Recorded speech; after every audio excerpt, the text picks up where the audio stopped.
रोज एक नई कहानी देखने के लिए चैनल को सब्सक्राइब करें और बेल आइकन दबाना ना भूलें। सूरज का साड़ी का शोरूम था, जहां उसे कस्टमर को कई बार साड़ी पहनकर भी दिखाना पड़ता था, जिसके चलते कई बार लोग उसकी पत्नी आरती को साड़ी पहनने वाला पति का ताना भी मारते थे, जो चीज आरती को बिल्कुल भी अच्छी नहीं लगती थी। लेकिन सूरज को इन बातों से कोई फर्क नहीं पड़ता था और ना उसे अपने काम को लेकर कोई शर्म थी।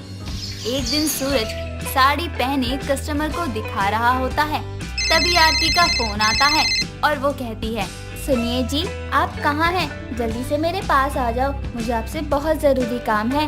तुम इतना घबराते हुए क्यों बोल रही हो? सब ठीक तो है ना? कहाँ हो? जल्दी बताओ, मैं अभी आ रहा हूँ। मैं आपकी शॉप से कुछ दूरी पर ही हूँ, बस आप जल्दी से आ जाइए, मैं आपका इंतजार कर रही हूँ।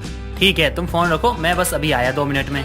सूरज इतना कहकर फोन रख देता है और आरती के पास जाने के लिए निकल जाता है। जल्दीबाजी में वो भूल जाता है कि उसने साड़ी पहन ही रखी है। थोड़ी देर बाद जब वो आरती के पास पहुंचता है, तभी आरती सूरज को साड़ी पहने हुए देखकर गुस्से में कहती है, लो, बस यही बाकी रह गया था कि आप साड़ी पहनकर सड़कों पर घूमे। अरे जरा सी भी शर्म नहीं है, औरत की तरह साड़ी पहनकर घूमते हुए आ गए। अरे चुप करो तुम, ये सब ना तुम्हारी वजह से हुआ है। तुमने इतनी जल्दबाजी में फोन किया तो मुझे कुछ समझ नहीं आया और मैं भूल गया कि मैंने साड़ी पहनी हुई है और मैं बस निकल आया जल्दी से। याद भी कैसे होगा, पूरा दिन तो आपका साड़ी पहने हुए ही निकल जाता है, तो भूल तो जाओगे ही। अब अपना मुंह ढकिए, वरना अगर कहीं किसी जानने वाले की नजर पड़ गई तो मेरा तो मजाक बनेगा ही बनेगा और लोगों को 4 बातें बोलने का बहाना मिल जाएगा कि मेरा पति साड़ी पहनने वाला है। भगवान से मेरी बुराई करती रहोगी या मुझे भी बताओगी कि मुझे यहाँ बुलाया क्यों है? मुझे देर हो रही है, शॉप पर जाना है, मेरे कस्टमर इंतजार कर रहे हैं मेरा। कौन सा आपका बहुत अच्छा काम है? सभी औरतों को साड़ी पहनकर ही तो दिखाना है। मैंने तो आपको इसलिए बुलाया था क्योंकि आपने आज सोने का सेट दिलाने के लिए बोला था और चुपचाप शॉप पर निकल आए। हद है यार, तुमने इस बेवजह के काम के लिए मुझे शॉप से बुलाया है। सच में तुम्हारा ना कुछ भी नहीं हो सकता यार। मुझसे जुड़ी सारी चीजें आपके लिए बेवजह ही होंगी, लेकिन मुझे तो अभी चाहिए। आप चलिए मेरे साथ सुनार की शॉप पर। आरती और सूरज आपस में बहस कर ही रहे होते हैं कि तभी उनकी पड़ोसन अनीता की नजर सूरज पर पड़ती है और उसे साड़ी पहने हुए देखकर उसके पास आकर कहती है, सूरज जी, आपको साड़ी पहनने का इतना शौक था? मुझे तो पता ही नहीं था। वैसे कसम से आप साड़ी में बहुत अच्छे लग रहे हो। और आरती, तुम यहाँ क्या कर रही हो? किसी काम से आई थी, हो गया, अब घर जा रही हूँ। अरे तो रुको ना, मुझे एक साड़ी लेनी है तुम्हारे साड़ी पहनने वाले पति की दुकान से। चलो ना मेरे साथ, उसके बाद दोनों साथ ही में घर चल लेंगे। नहीं, मेरे सर में बहुत दर्द है। आप सूरज जी के साथ चली जाइए, ये आपको साड़ी भी दिखा देंगे, साथ ही पहनना भी सिखा देंगे। इनको बहुत अच्छी साड़ी पहननी आती है ना। आरती इतना कहकर गुस्से में घर चली जाती है और अनीता सूरज के साथ उसकी शॉप पर चली जाती है। शाम को सूरज शॉप से घर आता है, तभी आरती उसके पास आती है और कहती है, देखिए, जो मजाक आज अनीता के सामने हमारा बना है, मैं नहीं चाहती कि वो दोबारा बने। इसलिए अब आप अपनी शॉप पर कुछ लड़के रख लीजिए जो साड़ी बेचेंगे और जरूरत पड़ी तो वही कस्टमर को साड़ी पहन कर दिखाएंगे। लेकिन आप आज के बाद साड़ी नहीं पहनेंगे, वरना मुझसे बुरा कोई नहीं होगा। अच्छा बाबा, ठीक है, तुम जैसा कहोगी मैं वैसा ही करूँगा। अब खाना मिलेगा, पेट में चूहे कूद रहे भूख के मारे, जान निकल जाएगी मेरी। ये हुई ना बात। ठीक है, आप जाइए, फ्रेश हो जाइए, मैं आपके लिए खाना लगाती हूँ। ओके, मैं बस यूँ गया और यूँ आया। सूरज इतना कहकर अपने कमरे में चला जाता है। थोड़ी देर बाद फ्रेश होकर वो नीचे आता है, जिसके बाद दोनों खाना खाकर सोने के लिए चले जाते हैं। समय बीतता है, तभी एक दिन आरती की फ्रेंड राधिका उसके घर आती है और कहती है, यार, मुझे अर्जेंट साड़ियाँ चाहिए और जैसे मुझे साड़ी चाहिए वो कहीं नहीं मिल रही।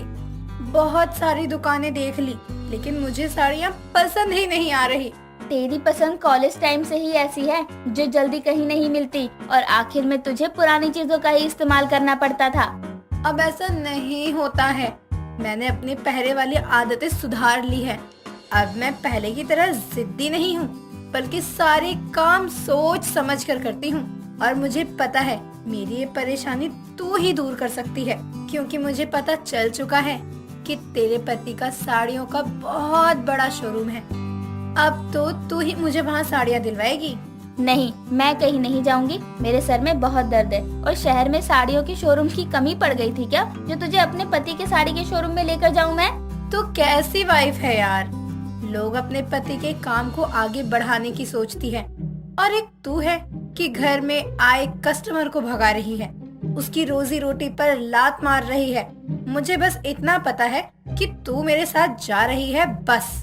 राधिका के बार बार कहने पर आरती उसे लेकर सूरज की साड़ियों के शोरूम पर चली जाती है, जहां पहुंचकर वो देखती है कि उसके मना करने के बाद भी सूरज सभी औरतों को साड़ी पहनकर दिखा रहा होता है और सभी औरतें उस पर हंस रही थी, जिस पर आरती को बहुत ही गुस्सा आता है। तभी सूरज की नजर आरती पर जाती है और वो तुरंत साड़ी खोलकर साइड में रख देता है। तभी राधिका हंसते हुए कहती है, सूरज जी, आप तो साड़ियों में बहुत अच्छे लगते हैं। एक बार दोबारा पहनकर मुझे भी दिखाइए ना।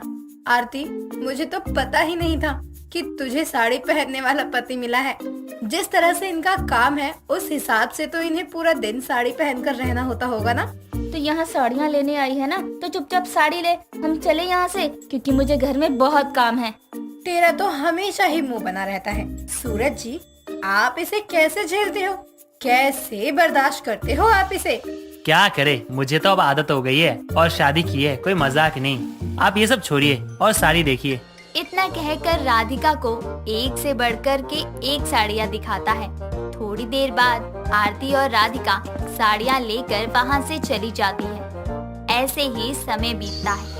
तभी एक दिन आरती सूरज के साथ अपनी बहन की शादी में जाती है।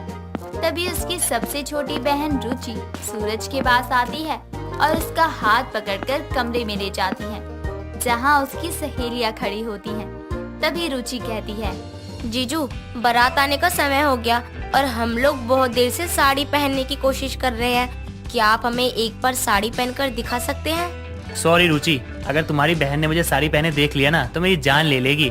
तुम एक काम करो, अपनी दीदी से पूछ लो, वो बता देगी।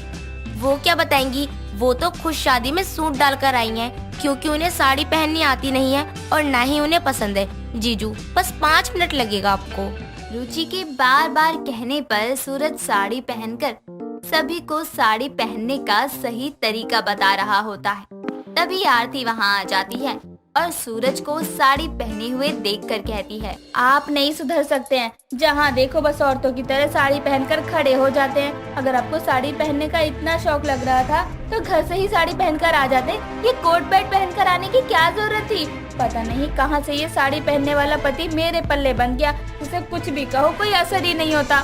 आरती की चिल्लाने की आवाज की वजह से वहाँ और लोग भी जमा हो जाते हैं।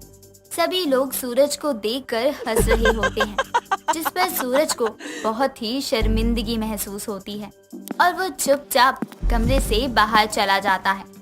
तभी रुचि अपनी बहन को सुनाते हुए सारी बातें बताती है, जिसे सुनकर आरती को अपनी गलती पर बहुत पछतावा होता है और वो भागकर अपने पति के पास जाती है और उससे हाथ जोड़कर माफी मांगती है।